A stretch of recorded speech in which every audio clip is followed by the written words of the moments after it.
Nouvel ordre mondial structurel. Faut prendre un spermatozoïde plus une ovule. Mais au départ, l'unité entité charge émotionnelle, le spermatozoïde, est de plusieurs millions pour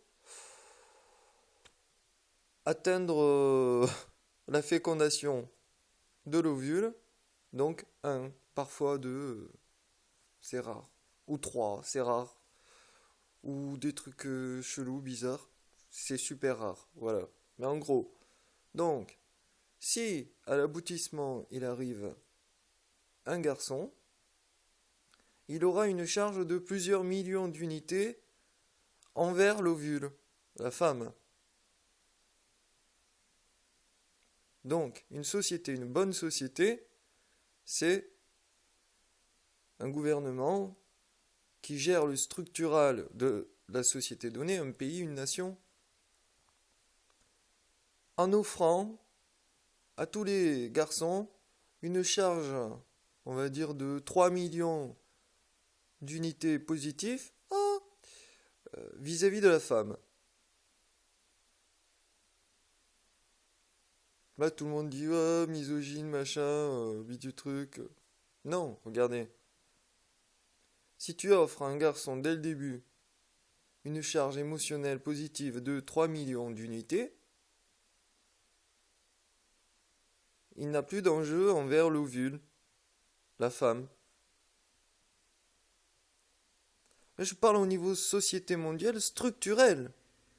Ce qui, par exemple, les blancs, roux, anglais ont colonisé l'Amérique du Nord pour fuir la misère, le miam miam, son manque, son existence ou non dans un espace-temps d'une civilisation donnée qui démontre sa charge émotionnelle vers un pâturage plus vert, même si pour cela il faut démarrer la tondeuse, couper tous les arbres et éradiquer tous les indigènes, qui je rappelle partent d'Asie, deux rifts, un africain et l'autre asiatique, deux Mongolie. Voilà, donc tout le monde devient hystérique pour la fête du Mongolien, alors qu'il a un troisième chromosome en plus de nous, donc il est potentiellement beaucoup plus intelligent que chacun d'entre nous. Bref, donc si on reprend le structurel, euh, toute l'Amérique, c'est la même charge émotionnelle d'éradication des rouges. L'Afrique, c'est le même rift, Europe, Eurasie, ça se rejoint, on le voit. La Russie va se rattacher au Moyen-Orient un jour ou l'autre, au niveau l'un parce qu'il est orthodoxe, et l'autre parce qu'il est plutôt musulman islamique. Voilà, tout simplement. Donc un patriarcal au top, quoi, en fait. Et par équilibre, grâce au progrès de la mondialisation, forcément, il y a un revers, un équilibre. Donc une femme, qu'on le voit en Afrique, si la Centrafrique est une réussite à la fin, ce sera la femme au pouvoir dans les principaux pays africains, pays continents africains. Donc, le pouvoir de l'Afrique du Sud va se téléporter progressivement en accompagnant Madagascar, qui est la route de la soie partie numéro 2, que j'ai expliqué dans 4 armées de soie, entre l'Inde, l'Asie, quoi, pays continent africain qui sera fédéré, et les Amériques. Voilà.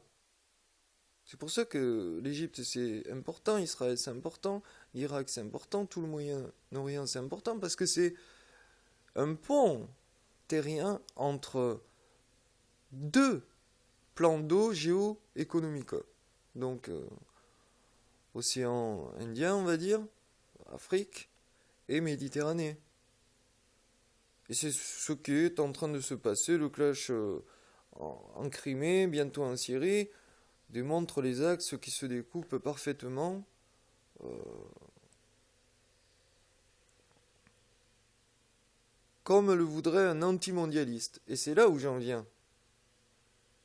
La charge émotionnelle du spermatozoïde qui n'a pas pu arriver est concentrée dans celui qui arrive à la fin pour féconder l'ovule. Vous ne pourrez pas, dans la mondialisation, harmoniser tout le monde gay, Pride, Gay Pride, et puis voilà quoi. Non, ça c'est pas possible.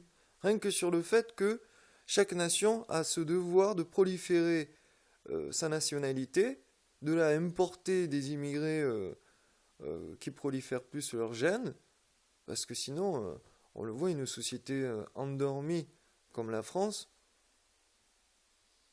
ça fait pas de bébé quoi jusqu'à 2005. C'est morose, on meurt pas de faim, mais on a une ambiance morose. Puis il y a des quenets, ils sont prêts à te faire tout péter, alors que tout est basé sur... Enfin, je comprends pas. Il y a des choses que j'arriverai pas à comprendre chez l'Occident, il y a des choses que j'arriverai pas à comprendre chez l'Orient. Et ça, faut que je le conserve. Donc, les systèmes patriarcaux, je le traiterai plus tard, partie numéro 2, 3, 4.